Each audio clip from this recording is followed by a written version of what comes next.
Hello everyone, welcome back to my channel. कैसे हैं आप सभी? आई होप आप सब बहुत अच्छे होंगे। सो फ्रेंड्स, अभी देखिए मॉर्निंग का टाइम हो रहा है और मैं कर रही थी ब्रेकफास्ट बनाने की तैयारी। तो मैं सोच रही थी कि मैं क्या बनाऊं ब्रेकफास्ट में, तब तक मेरी नज़र किचन में रखी हुई भिंडी पर पड़ गई। तो परसों ये लेकर आए थे भिंडी, तो मैंने परसों बनाई थी और थोड़ी सी बची हुई थी। ज़्यादा तो नहीं थी लेकिन बस बहुत कम सी थी, तो मैंने सोचा 2 लोगों के लिए बहुत हो जाएगी।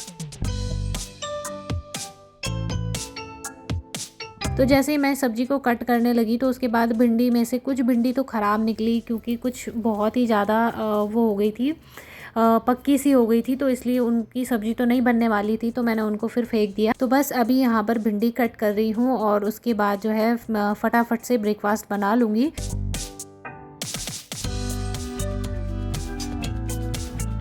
कुछ भिंडी एकदम ख़राब सी हो गई है और उनको बनाने के लायक नहीं रहा, एकदम से बहुत ही अजीब सी हो गई है। तो आधा से ज़्यादा सब्ज़ी तो ऐसे में ही चली जाती है। और दुकानदार मतलब जब लेते हैं इन सब्जियों को तो उस टाइम पर हम लोग चेक भी क्या करेंगे, एकदम काट करके वहाँ पर तो चेक नहीं कर सकते, लेकिन घर आके पता चलता है कि आधे से ज़्यादा सब्जी जो होती है ख़राब निकलती है। तो आजकल देखिए बाहर देखने में ऐसा लगता है जैसे पता नहीं कितना ज़्यादा लेट हो गया हो, और जैसे मैं सुबह उठती हूँ तो तुरंत ऐसा लगता है कि जैसे 10-11 बज गए हो। तो धूप एक तो इतनी ज़्यादा तेज़ लग रही है अब, और अब इतना ज़्यादा सर्दियों का टाइम भी नहीं रहा, अब गर्मियाँ सी होने लगी हैं। सुबह के टाइम तो खैर ऐसा होता है कि थोड़ा बहुत ठंडा सा लग रहा है, लेकिन अब दोपहर के टाइम में बहुत ज़्यादा गर्मी हो रही है। और जिस टाइम पर मैं ब्रेकफास्ट बना रही थी लगभग 8:30 के करीब टाइम हो रहा था, और उसके बाद हम लोग ने ब्रेकफास्ट कर लिया था और ये चले गए थे अपने काम पर। फिर मैंने जब फ्रिज को पहले स्टार्टिंग में देख लिया था, तो मैंने सोचा चलो इसको आज क्लीन कर दूँगी, क्योंकि जिस दिन अगर सोच समझ के ये प्लानिंग बना के चलती हूँ कि आज मुझे ये काम करना है, तो उस दिन वो काम बिल्कुल भी नहीं होता है। पर हाँ, जिस दिन मैं कोई प्लानिंग नहीं बनाती हूँ, अचानक से ही कोई काम दिमाग में आ जाता है या सामने पे आ जाता है, तो फिर वो काम बड़ी ही आसानी से हो जाता है और उस काम के साथ साथ कई सारे मेरे काम हो ही जाते हैं। तो आज के लिए वैसे मैंने सोचा था, कपड़े रखे हुए थे जो सर्दियों में पहनने वाले कपड़े हैं, इनके हस्बैंड के कपड़े थे, गर्म कपड़े। तो मैंने सोचा सारे कपड़ों को एक बार धोकर रख लूँगी, बेड में अच्छे से धो कर के रखूँगी तो अगली बार के लिए सही रहता है और तुरंत निकाल करके पहनने को हो जाएगा, फिर उतनी आफत नहीं होगी। लेकिन आज मुझे बिल्कुल भी टाइम नहीं मिला, क्योंकि मैं सुबह से जैसे ये सारे काम में लगी हुई थी। छोटे छोटे काम थे लेकिन काम बहुत सारे थे, इस वजह से मुझे टाइम बिल्कुल भी नहीं मिल पाया। और जैसे मैं फ्रिज को क्लीन कर रही थी, फिर कुछ और काम मेरे सामने आ रहा था, फिर कुछ और आ रहा था। तो ऐसे करते करते मेरे काम बहुत ज़्यादा बढ़ गए थे और टाइम का बिल्कुल भी पता नहीं चल रहा था।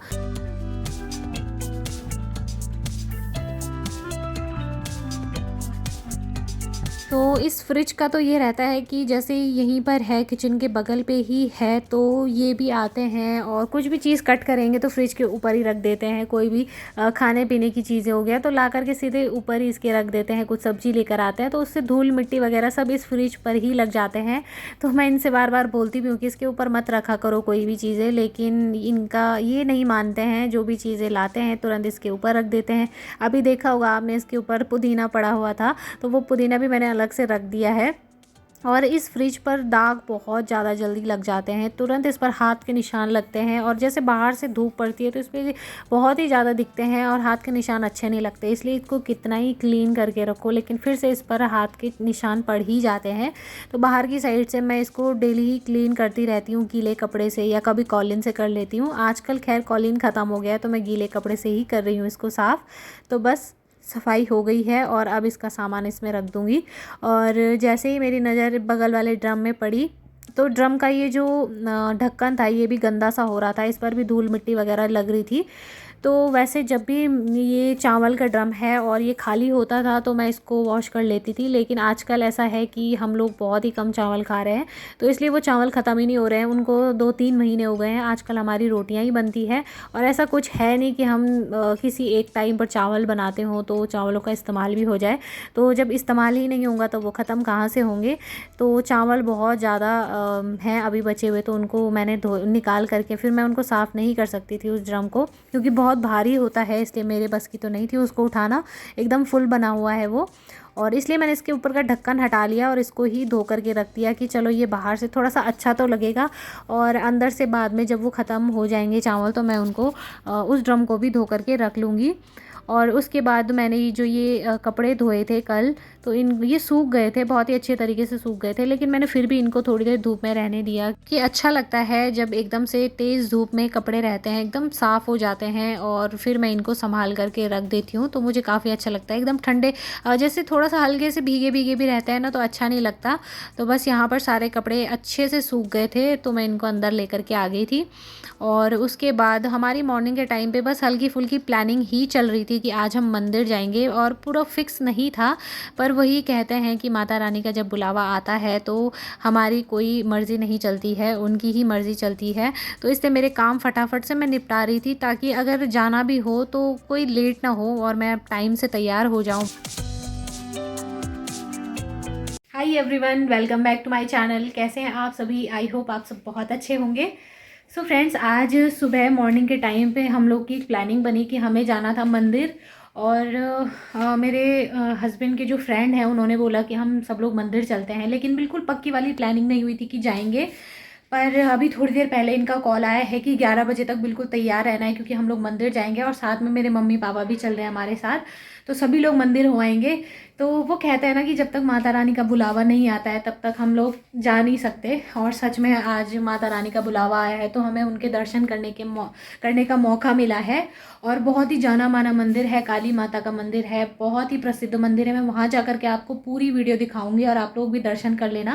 वहाँ पर जाके हर मनोकामना पूरी हो जाती है, तो मैं आप लोगों को वहाँ के दर्शन करवाऊंगी, आप लोग भी करना। बस वहाँ अंदर वीडियो बनाना अलाउड नहीं होता है, तो इसलिए मैं वहाँ अंदर की वीडियो तो शायद नहीं बना पाऊँगी, क्योंकि फिर ऐसा भी होता है जब हम लोग पूजा कर रहे होते हैं तो उस टाइम पर अगर पूजा के बजाय कैमरा लेकर के हम वहाँ वीडियो बना रहे हैं तो अच्छा नहीं लगता।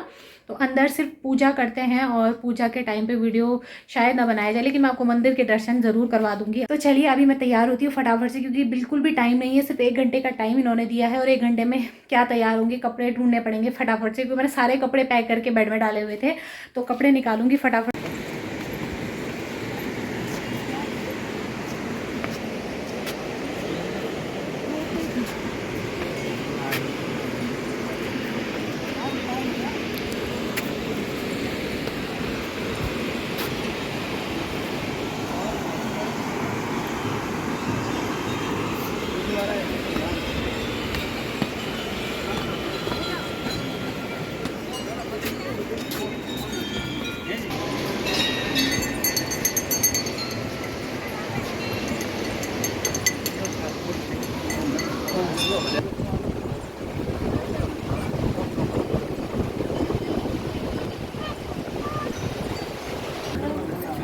तो फ्रेंड्स, चलिए यहाँ के मंदिर के बारे में मैं थोड़ा सा आप लोगों को बता देती हूँ। तो बताया जाता है कि यहीं पर काली माता ने रक्तबीज नाम के दैत्य का वध किया था, इसी स्थान पर किया था। और नदी के बीचों बीच एक रक्तबीज नाम की शिला भी मौजूद है, जिससे रक्त बहता हुआ दिखता है, और यहाँ पर काली माता की ही पूजा की जाती है। अंदर मंदिर में काली माता की कोई मूर्ति नहीं है, वहाँ पर सिर्फ़ और सिर्फ काली माता के धड़ से नीचे के हिस्से की पूजा की जाती है। और जो सर है माता का, उसे बताया जाता है कि धारी देवी में वो सर है, यहाँ से कुछ किलोमीटर दूर श्रीनगर में। और वहाँ पर धारी देवी हैं जिनको आपने सुना भी होगा कई बार, तो वहाँ पर माता के सर की पूजा की जाती है, और यहाँ पर जो है सर से नीचे की पूजा यहाँ पर की जाती है। यहाँ पर माता रानी का पिंडी स्वरूप है और श्री यंत्र की यहाँ पे पूजा की जाती है।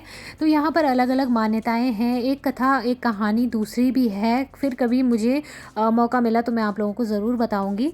तो यहाँ पर बहुत ज़्यादा श्रद्धालु आते हैं, नवरात्रि के टाइम पर तो बहुत ज़्यादा आते हैं, और आप लोग देख रहे होंगे चारों तरफ यहाँ पर मन्नतें मांगी जाती हैं, और जो भी मन्नत यहाँ पे आके मांगते हैं वो सारी मनोकामनाएँ माता रानी हमारी ज़रूर पूरी करती हैं। और ये बात मैं दिल से मानती हूँ, क्योंकि मैं भी सच में बहुत बहुत ज़्यादा मानती हूँ माता रानी को। इसलिए मुझे जब भी मौका मिलता है मैं ज़रूर मंदिर में आ जाती हूँ। यहाँ पर मैं पहले भी आई हुई हूँ, शादी के टाइम पर भी हम लोग आए थे, लेकिन इस बार मम्मी पापा को भी लेकर आए, तो मेरा दिल सबसे ज़्यादा खुश इसीलिए हुआ कि मेरे मम्मी पापा ने भी देख लिया। और पिछली बार सास ससुर के साथ आए थे, हम लोग सभी आए थे पूरे परिवार के साथ में, और इस बार मम्मी पापा के साथ में आए, तो मुझे बहुत ज़्यादा अच्छा लग रहा था। और आप लोग देख सकते हो यहाँ का वातावरण बहुत ज़्यादा शांत शांत है। जब यहाँ आते हैं तो इतना शांत ठंडी ठंडी हवाएं चलती है, बिल्कुल भी शोर शराबा नहीं, बस घंटियों की आवाज़ मंदिर के, और इतना अच्छा लगता है। शंख बजने की आवाज़ आती है, शंख की जो ध्वनि होती है वही कानों में गूंजती रहती है। जब तक हम घर भी चले जाते हैं तब तक भी बस वही आवाज़ें आती हैं, ढोल बजते हैं।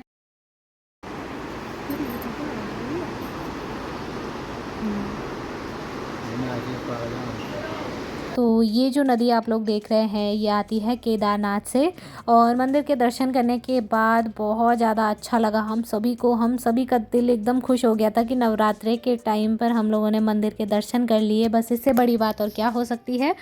तो यहाँ पे देखिए उसके बाद हम लोग घर वापस आ रहे थे, और ये पीछे की साइड से हमने यहाँ पर गाड़ी में बैठ कर के वीडियो बनाई। तो आप लोगों को थोड़ा उल्टा सा लग रहा होगा कि उल्टे में वीडियो बनाई है, लेकिन हम पीछे की साइड बैठे हुए थे तो इसलिए। और आप लोग देख सकते हो सामने पे इतनी सुंदर सुंदर पहाड़ियाँ थी जिन पे बर्फ़ गिरी हुई थी, तो एकदम ऐसा लग रहा था जैसे चांदी की परत चढ़ी हुई पहाड़ियाँ हो, इतनी सुंदर देखने में वो लग रही थी। तो चलिए फ्रेंड्स, इस व्लॉग को मैं यहीं पर एंड करती हूँ। उम्मीद करती हूँ आज का वीडियो आपको अच्छा लगा हो। वीडियो अगर पसंद आया हो तो वीडियो को लाइक ज़रूर करें, और अगर आप मेरे चैनल पर नए हैं तो प्लीज़ मेरे चैनल को सब्सक्राइब करें। मिलते हैं नेक्स्ट वीडियो में, तब तक के लिए बाय बाय, टेक केयर।